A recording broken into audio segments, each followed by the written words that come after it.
বন্ধুরা দেখুন মানুষ কত উচ্ছ্বসিত জালেমের পতনে। মানুষ সব রাস্তায় নেমে গেছে, রাস্তায় নেমে আনন্দ উল্লাস করতেছে।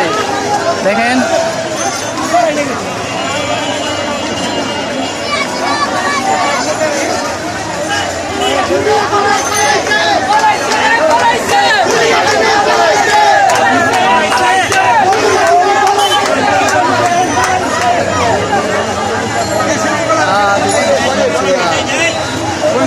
আমরা দুঃখের সহিত যেই ভাইয়েরা শহীদ হয়েছে, যেই ভাইদের আত্মত্যাগের বিনিময়ে আজ এই বিজয় অর্জিত হয়েছে, তাদের প্রতি বিনম্র শ্রদ্ধা।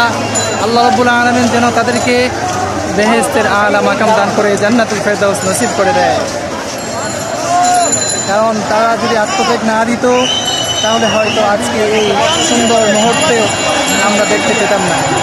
সকলেই দেখেন কত আনন্দিত। এই বাংলাদেশকে আমরা দেখতে চেয়েছিলাম, এই আনন্দিত সময় আমরা দেখতে চেয়েছিলাম। দেখেন সেনাবাহিনী আমাদের সাথে একত্রতা পোষণ করছে।